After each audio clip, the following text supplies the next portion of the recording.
Hey, what's up? Thanks for checking out another video. Before we get into it, if you can just hit that subscribe button, that would mean the world to me, and thank you so much for anybody that subscribed so far. So again, I am sitting on the floor of my friend's house using the natural sunlight of Arizona. The sun is down a little bit more right now, but it's still good. I do have a softbox coming soon, so it'll be a little bit more even on the next video, hopefully. So it's summer everywhere in the United States, basically. Right now it's super hot in Arizona. It's about 100 or over 100 degrees every day. But with summer comes pools and water and hanging out at the beach and hanging out at the pool. And that's a lot of fun. And then there's also, you know, we want to take photos of these moments we have with our friends and family. But if you're a film photographer, it's kind of scary to have your camera around water because you don't want to hurt the film. That's where I found a camera that comes in perfectly for summer vibes, for pool vibes, and it was super duper cheap and actually gave some pretty good results. It is this Fuji waterproof quick snap disposable 35mm camera. This is a full-fledged 35mm disposable camera for underwater and for shooting in water and everything like that. I found this at Tempe Camera for $13. $13 to take awesome, fun film photography photos underwater. And I needed to pick one up, so I headed to Tempe Camera to pick one up.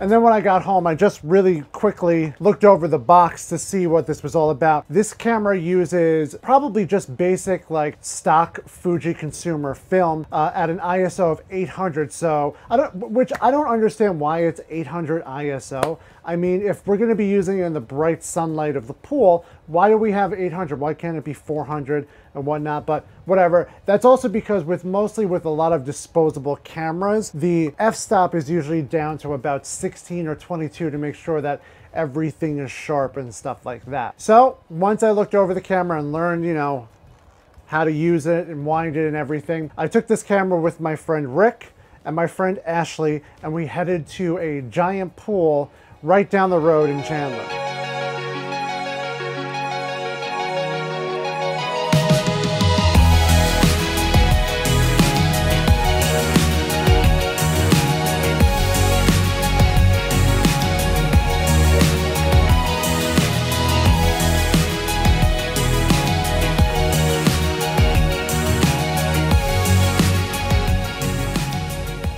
So once we got to the pool and adjusted and put our suntan lotion and everything on, we jumped into the pool and just started taking photos. And the first couple of photos I'm going to share are actually just of Ashley underwater doing a couple of like poses. And there's a really unique one of her doing like this really unique underwater kind of pose.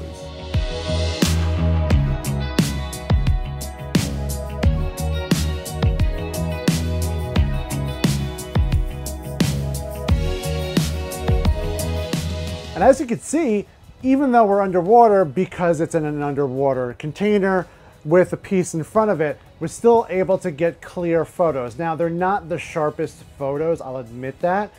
Very grainy, little muddy. When I first got it out of camera, they were very overexposed, but I brought them back when I used the Negative Lab Pro to adjust them. And after we finally got situated and figured out how the camera worked, I wanted to get a little artistic. So these next couple of shots were a couple are of Ashley's feet and then the other of her just kind of lounging out, and then Rick's body from the waist down. He'd be mad if he saw that I posted this, but I love him.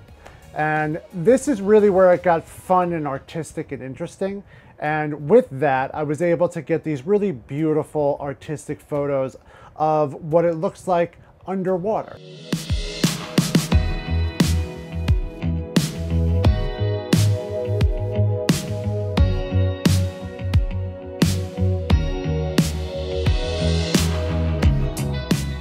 And then these final couple of photos that I'll share, because there's only 27 shots in this roll, were just us lounging in the pool. I wanted to take as many photos as I could in the pool of Ashley. You know, we did some modeling poses and just took a couple more of her, and then a couple of just fun of Rick.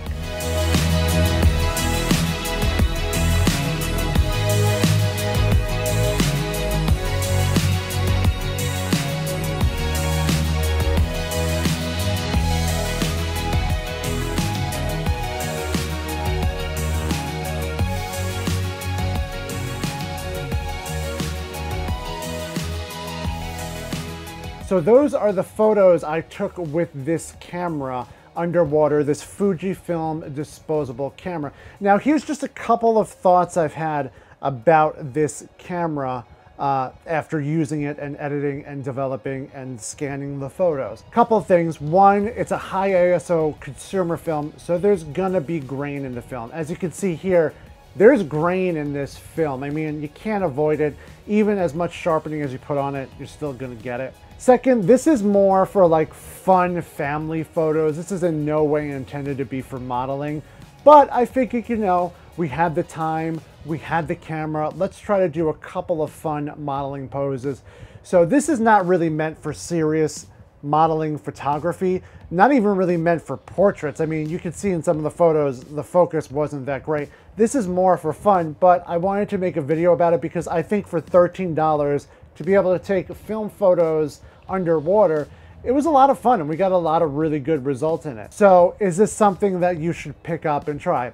I think if you want to have some fun, unique, different kind of film photos and also have a camera that you can have fun with the family, I think this is a great camera to take to the pool, throw it in a beach bag, throw it in your pool bag, and just take some fun, unique photos underwater. I like what I got, even though they were grainy and they were kind of soft and some overexposed. I enjoyed taking them, and I think you will too. It's a cheap camera, super easy to develop, 27 shots in there, and it's a lot of fun. So I hope you enjoyed this video. You can check out more photos again on my Instagram. Please, if you like this photo, leave a comment. Tell me what you thought of the camera. Tell me if you know of other film camera underwater cameras that I could use. And just leave a comment and let me know what photos you like and if you didn't like them and so on and so forth. But definitely please hit that subscribe button, hit that like button, share it, tell your friends. Thank you for checking out my videos. I appreciate it. I'll see you in the next one. Go out there, do some swimming, take some photos, have some fun. Remember to just shoot, and I'll see you in the next one.